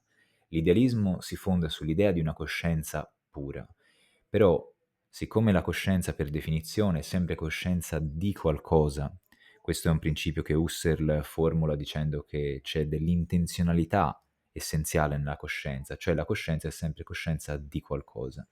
Però, secondo Jonas, per essere pura la coscienza deve essere coscienza di qualcosa di altrettanto puro, e questa purezza negli oggetti ce la dà solamente la concezione materialistica, nel senso che il materialismo considera, ad avviso di Jonas, la res extensa come puramente extensa, senza alcun tipo di cogitazione. Pertanto il materialismo contiene in sé come sua sottoteoria la teoria dell'idealismo. In effetti, in questo caso, non essendoci alcun tipo di connessione fra questi due spazi, non c'è nemmeno una causalità che possa spiegare una connessione tra gli oggetti. Non la può generare la coscienza perché è isolata in sé e non la possono generare degli oggetti semplicemente disposti nello spazio. Questo è un problema che da un lato ignora la teoria scettica, per cui si potrebbe dubitare che esiste la realtà, però da un lato è molto più interessante. È presente in fisica questo tipo di problema fino dagli anni almeno 70, con la considerazione di alcune variabili fisiche che avrebbero determinato l'impossibilità della presenza della vita sulla Terra e della vita intelligente in particolare. Per esempio, il premio Nobel per la fisica Steven Weinberg considerava che se la costante lambda, la costante cosmologica che determina la velocità di espansione accelerata dell'universo, fosse anche solo 10.000 volte più grande, lambda è uguale a 10 alla meno 122 in unità naturali di Planck, se fosse anche solo 10.000 volte più grande, cioè maggiore di 10 alla meno 118, le galassie non si sarebbero formate. Quindi è interessante vedere come anche in ambito scientifico ci sia questo problema formulato sotto una specie di concetto tematico che è il principio antropico, secondo cui se l'universo non avesse determinate caratteristiche, non ci sarebbero osservatori a rilevarle e in particolare una formulazione più forte è che l'universo deve avere certe proprietà perché la vita si formi. Mi soffermo ancora un momento per rendere espliciti i problemi che vedo nell'impostazione teorica di Jonas. Il primo è legato al suo postulato di una libertà originaria che come atto porterebbe l'essere all'essere e genererebbe una dinamica di tensione tra essere e non essere che si sviluppasse da forme più semplici e poi a forme più complesse, perché questa dinamica assomiglia al modello del Big Bang, ma non ha niente della sua scientificità. Non è osservabile, non è ripetibile, non falsificabile, non misurabile e nemmeno predittiva. Mentre invece il modello del Big Bang ha delle prove a suo supporto. La più famosa forse è quella di Hubble del 1929, che, attenzione, tramite un telescopio, osservando galassie lontane, vide che queste si allontanavano e quindi accreditò la teoria del Big Bang, secondo la quale c'è stato un punto nel passato dove l'universo era concentrato in un punto molto molto denso e poi cominciò ad espandersi con una certa velocità. Mentre invece il modello di Jonas assomiglia più al modello biblico classico ebraico, secondo il quale Dio crea il mondo dal nulla e poi genera una tensione fra il bene e il male.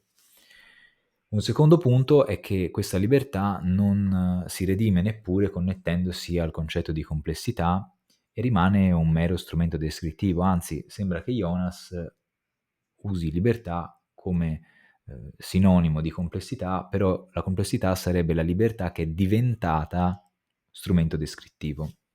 Mi spiego. Jonas descrive in maniera vaga a pagina 9 la complessità dicendo che un aspetto dell'occupare un grado sufficientemente alto della sua scala di complessità è il fatto di mostrarsi in un organismo la capacità di distinguere se stesso sullo sfondo del mondo, o in altre parole, la capacità di riflettere e distinguere in se stesso tra il proprio corpo, le operazioni di cui è in grado e l'interazione con il mondo e il mondo stesso. Però in realtà Jonas sembra suggerire un'altra cosa. Per lui, hegelianamente, sembra che lo sviluppo di complessità sia dovuto al fatto di superare certi sistemi teorici. In particolare lui parte dall'ipotesi che gli uomini pre-rivoluzione scientifica avessero una visione dell'essere ingenua, cioè inconsapevole del suo opposto, il panmeccanicismo, e quindi vivessero nella visione dell'essere panvitalistica semplicemente perché la vita predominava nella sua esperienza.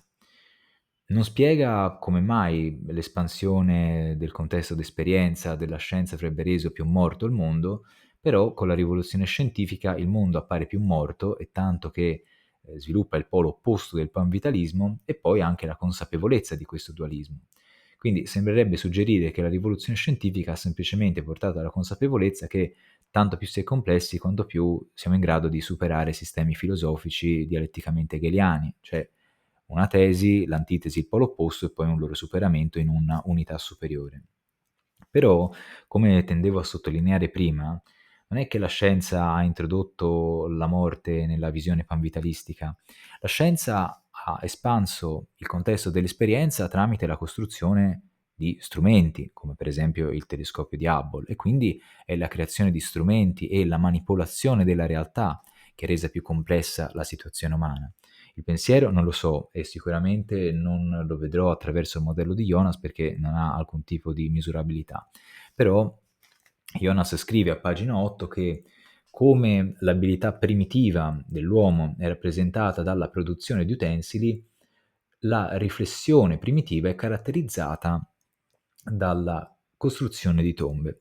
A parte che mi verrebbe da osservare che le tombe sono un caso specifico e posteriore della costruzione di un qualche tipo di utensile di architettura, ma Jonas forse voleva sottolineare che la tomba presuppone una riflessione umana sul fatto che c'è un cadavere umano, che siamo proprio noi che moriamo. Però voglio sottolineare un'altra cosa, e cioè che questo tipo di pensiero riflessivo poteva essere in opera molto prima con una riflessione sulla propria capacità di agire sul mondo. E in particolare la creazione di utensili è datata a circa 3 qualcosa milioni di anni fa, la costruzione di tombe 10.000 anni fa, con qualche esempio sui 100.000 anni fa di sepoltura intenzionale. Però nel mezzo tra queste due fasi c'è la fase delle pitture rupestri, 40.000 anni fa, e del pensiero simbolico. Ovviamente le pitture rupestri danno un indizio del pensiero simbolico, ma dipendono da una pratica di pittura e quindi dalla costruzione di strumenti. Intendevo dire che più che esperienza di superamento di certi sistemi, mi sembra che sia più verosimile dire che il progresso, qualunque modo si voglia definirlo, sia dovuto più alla costruzione di strumenti e alla manipolazione della realtà da parte dell'uomo e non dal superamento di certi sistemi di pensiero, posto che non è misurabile nel modello di Jonas che il nostro pensiero è effettivamente più complesso oggi che non 2000 o 5000 anni fa. Quello di cui sono sicuro è che il pensiero, né scientifico né di altro tipo, abbia esternalizzato il mondo, perché non lo può fare. Il mondo è esterno perché è esterno. In maniera forse metaforica si può dire che ha creato una distanza sufficiente a distinguere degli elementi nel mondo che poi sono stati utilizzati per costruire un sapere in grado di manipolare il mondo. Però quello che intendo dire è che mi sembra assai inverosimile staccare ogni teoria della complessità dal concetto di manipolazione della realtà tramite strumenti che si integrano con il corpo e in qualche maniera ne espandono il contesto dell'esperienza. Poi si può parlare di altri problemi, cioè se la manipolazione della realtà sia stata a vantaggio e a vantaggio di chi, quali rischi presenti, eccetera, eccetera. Però indubbiamente la complessità dipende da questo. È per questo che, per esempio, si ritiene la civiltà dell'agricoltura superiore a quelle precedenti, perché ha integrato una prassi con degli strumenti che hanno consentito una manipolazione della realtà differente da prima. Per cui viveva in un ambiente con una proporzione tra ambiente non manipolato e ambiente manipolato più a favore dell'ambiente manipolato. Che poi questo si possa tradurre in potere di controllo su questo ambiente è tutto un altro discorso. Per cui non mi sorprende che la riflessione più matura poi di Jonas sia sfociata nell'etica e particolarmente nell'etica legata all'ecologia e all'ambiente. Continuo alle pagine 29 e 30. A questa rinuncia agnostica la fisica moderna è giunta dal canto suo partendo dalle sue premesse materialistiche, le quali, attraverso la sua via dell'assoluta esternalizzazione, devono condurre alla medesima impostazione scettica del problema della causalità, come deve fare la teoria della coscienza attraverso la via dell'assoluta internalizzazione. Entrambe non possono fare altrimenti e rivelano la medesima causa. La pura coscienza è tanto poco viva quanto la pura materia che le sta di fronte. Quindi l'una può tanto poco generare la vita della connessione attiva nella sua comprensione, quanto l'altra, la pura materia, può presentarla alla percezione.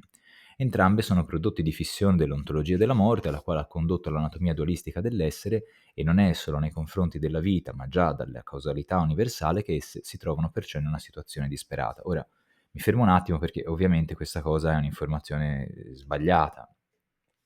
Jonas non dà modo di capire se lui comprendesse precisamente il significato dei problemi della fisica del suo tempo, quindi anni 70, 60, 70.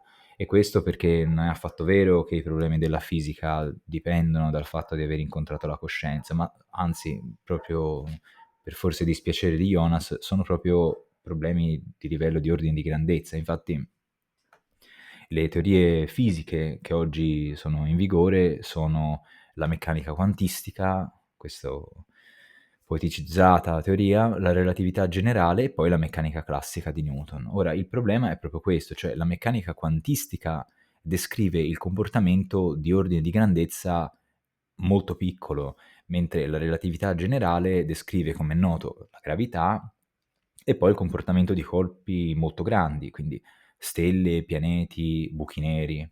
E poi c'è la meccanica classica di Newton che potremmo dire tratta di oggetti di una dimensione più umana, quindi una dimensione, se vogliamo, normale.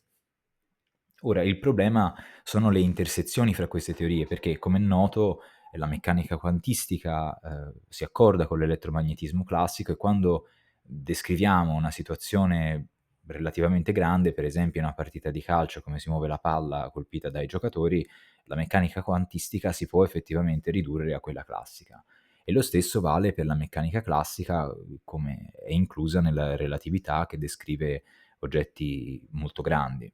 Il problema nasce invece quando la meccanica quantistica incontra la relatività. Infatti le equazioni della relatività da un lato non funzionano alla scala piccola della meccanica quantistica e le equazioni quantistiche dal canto loro non includono la gravità. Quindi questo è un po' il problema. Quindi è un problema effettivamente quantitativo e di ordine di grandezza. Questo lo dico insomma perché È bene non diffondere della disinformazione, si può scrivere complicato quanto si vuole, si può fare della storia e della filosofia, però sarebbe bene quando si parla di scienza, insomma, capire anche e conoscere quello che dicono gli scienziati e la scienza. Andiamo avanti a pagina 30. L'antitesi dualistica non porta all'incremento dei tratti vitali attraverso la loro concentrazione da un lato, bensì all'annientamento di entrambi i lati attraverso la loro separazione dal centro vivente. Niente, qui finisce questo paragrafo e direi che possiamo procedere oltre, anche perché questo, insomma, è un'impostazione teorica, storica, però fattualmente sbagliata. Andiamo a vedere il paragrafo 6, la posizione ontologica centrale del corpo e il problema della causalità. Comincio, pagina 31. Qui ricordiamo la risposta kantiana alla posizione scettica di Hume, risposta che pretendeva di fornire una tale giustificazione a priori, ma anche la soluzione trascendentale del problema, la quale tuttavia vuole fondare la causalità e la sua validità oggettiva partendo unicamente dalla coscienza pura, non sfugge alla verità per cui la concretezza non è deducibile da una delle sue astrazioni. Il suo successo dipende fra l'altro essenzialmente dalla dimostrazione che la causalità è veramente un concetto del puro intelletto e in seguito da dimostrare su cosa si fondi la sua validità oggettiva. Attenzione, scusate, una piccola pausa per dire che ora invece entra in gioco un argomento secondo me molto forte e molto giusto. Continuo a leggere pagina 31. Ma un esame imparziale fa risultare che non è il puro intelletto, bensì unicamente la concreta vita corporea, nel gioco reciproco fra le forze che sentono se stesse e il mondo, a poter essere la fonte dell'idea di forza e con ciò di causalità. L'intelletto conosce in sé solo motivo e conseguenza, non causa ed effetto.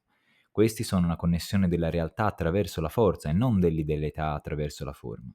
L'esperienza della forza vitale, cioè della propria, nell'attività del proprio corpo, è la base esperienziale per le astrazioni dei concetti generali dell'agire e della causalità e lo schematismo del movimento corporeo orientato, non di un'intuizione recettivo-neutrale, media tra la formalità dell'intelletto e la dinamica del reale. La causalità non è quindi un fondamento a prioristico dell'esperienza, bensì essa stessa un'esperienza fondamentale. Nota, piccola pausa, in seguito lo definirà Ansionas con una bella locuzione che si ricorda bene dicendo che la causalità è l'esperienza dell'archetipicità del proprio corpo. Il corpo proprio è un archetipo del concreto, cioè la misura con cui poi noi valutiamo le forze nel mondo. Questo secondo me è molto giusto perché ritengo che sia da considerare l'epistemologia, il modo in cui noi raggiungiamo la conoscenza, come una teoria che deve assolutamente confrontarsi con il corpo nella sua interezza, quindi non isolarsi da un lato nell'idealismo, nel razionalismo e neppure basarsi su certe corrispondenze dubbie, come per esempio dire che va mappato il cervello e così l'intelligenza umana è già a posto.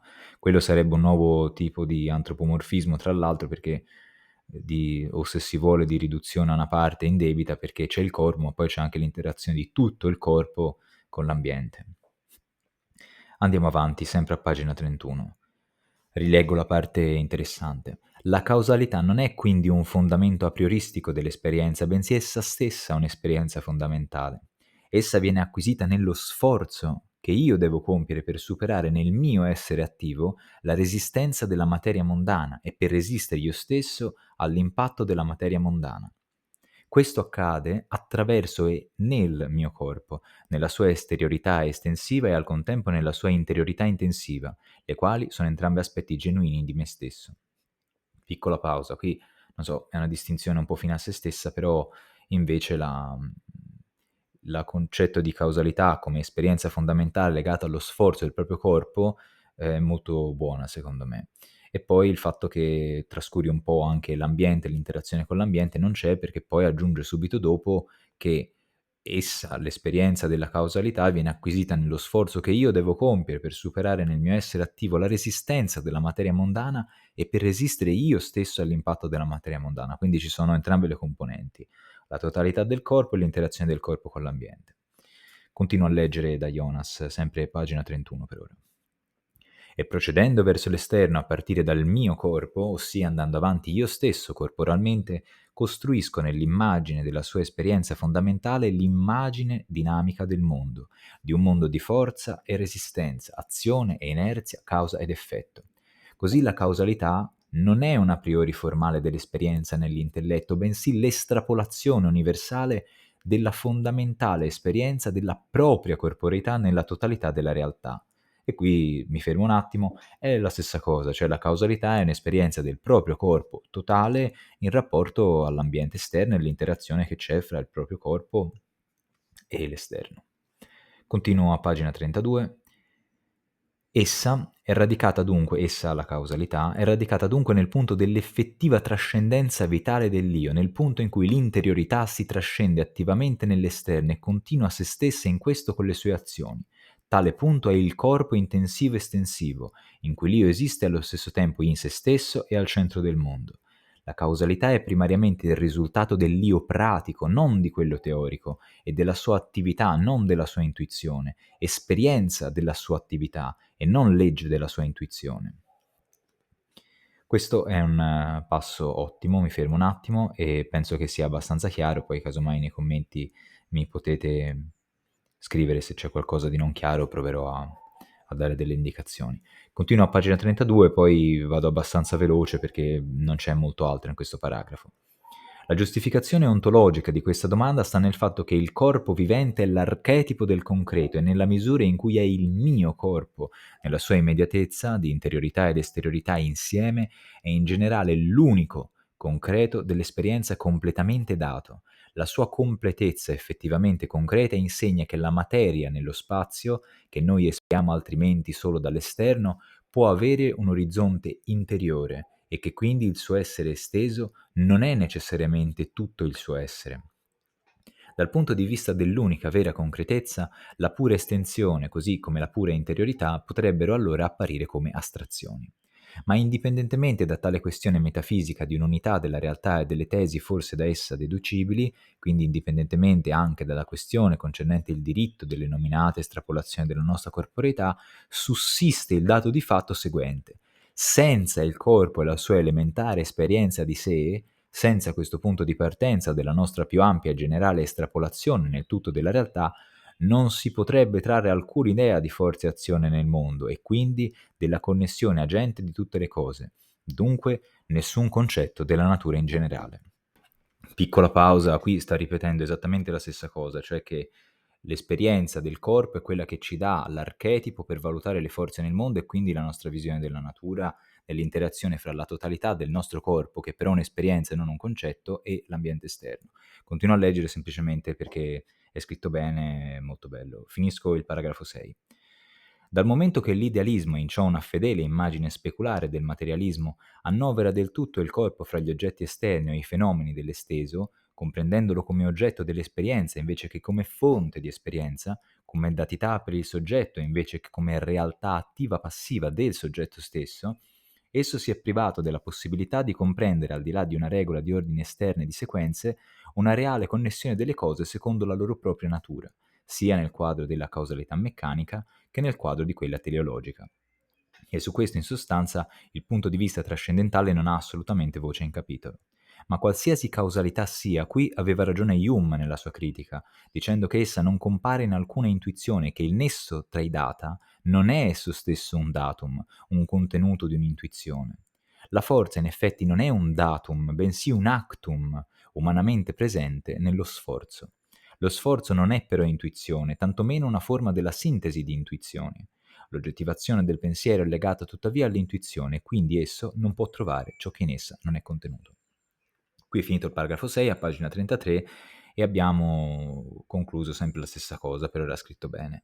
Vorrei dire che in realtà non escluderei il fatto che la scienza potesse poi in qualche maniera mappare i modi in cui noi intuiamo e pensiamo e dargli un contenuto, diciamo, di consumo energetico. Quindi questo però non avrebbe alcun tipo di implicazione riduzionistica o di minaccia verso gli esseri umani, significherebbe semplicemente un procedere nelle nostre teorie epistemologiche, cioè in quelle teorie che ci permettono di capire come noi riusciamo a raggiungere le nostre conoscenze. Leggo il riepilogo, leggo velocemente proprio due passi, pagina 34, le nostre osservazioni dovevano mostrare in che senso il problema della vita e con esso quello del corpo debbano essere al centro dell'ontologia e sino ad un certo grado anche della gnoseologia. La gnoseologia, scusate la pausa, è la teoria che studia i mezzi del sapere, quindi non il sapere stesso, che sarebbe epistemologia, ma i mezzi del sapere, quindi gnoseologia. Continuo. Vita significa vita materiale, quindi corpo vivente, in breve essere organico. Nel corpo è stretto il nodo dell'essere, che il dualismo taglia ma non scioglie. Senti che poeta. Il materialismo e l'idealismo cercano ognuno dal proprio capo di districarlo, ma restano impigliati in esso. Continuo sempre a pagina 34, abbiamo trovato che la fase decisiva per lo svolgimento del nostro problema è rappresentata tuttavia dal dualismo, che è stato comunque la svolta più carica di conseguenze nella storia dell'interpretazione umana dell'essere e del sé. Sotto il suo lungo dominio il problema posto dal paradosso della vita ottenne la sua più netta articolazione antitetica e venne lasciato in eredità nella sua forma più inconciliabile. E alla fine risultò che tra le posizioni post-dualistiche, le quali si divisero l'eredità dualistica nell'unilateralità, il materialismo gode rispetto all'idealismo di un vantaggio, come luogo di incontro con il problema della vita, ponendo tale problema in una forma più ineludibile. Quindi, pausa per fare un riassunto conclusivo di questo nostro viaggio nel primo saggio di Organismo e libertà di Hans Jonas, il primo saggio che si intitola Il problema della vita e del corpo nella dottrina dell'essere. Jonas sottolinea come il corpo è un elemento centrale di questa ontologia, perché in lui si riuniscono entrambi gli aspetti che erano stati, secondo lui, artificialmente separati da un lato dell'idealismo e dal lato del materialismo. Ma come in primo luogo si erano formate queste correnti di pensiero? All'inizio il pensiero si rifaceva ad una visione dell'essere e della realtà basata solo sulla propria esperienza, dove predominava la vita e perciò si chiamava, Jonas dà questo nome, panvitalismo. Il panvitalismo poi ha incontrato un nuovo polo, non sapeva di avere un nuovo polo di pensiero, nello sviluppo proprio del pensiero nella sua complessità che è arrivato con la rivoluzione scientifica. La rivoluzione scientifica ha sviluppato l'opposto, il polo opposto del panvitalismo, che è il meccanicismo, il panmeccanicismo. A questo punto però la scienza non aveva solo sviluppato, o per meglio dire la filosofia naturale, il polo opposto del panvitalismo, ma anche la consapevolezza di questo dualismo. Perciò si trattava di una scelta dall'uno o dall'altro lato. Però qualunque lato si fosse scelto si sfociava nell'altro. Questa, tra l'altro, consapevolezza ha mostrato come in realtà l'idealismo fosse una sottoteoria del materialismo, nel senso che una coscienza pura esiste solo per una materia pura e la dipendenza è in favore del materialismo perché la coscienza è sempre coscienza di qualcosa, ma la materia può essere la materia in senso anche assoluto, come tra l'altro osservava anche Schopenhauer. Viene fuori quindi che da un'originaria esperienza della morte che ha dato un indizio per questo dualismo siamo arrivati ad una posizione inconciliabile dove la filosofia che Jonas sviluppa in questi saggi vorrebbe cercare un nuovo monismo, una nuova visione dell'essere che unifichi questi due poli opposti di pensiero basandosi su uno studio ontologico del corpo e quindi l'interpretazione ontologica del fenomeno biologico del corpo e in generale degli organismi. Grazie per essere arrivati fino a qua, spero che ci vedremo anche nei prossimi video per i saggi. Un saluto a tutti.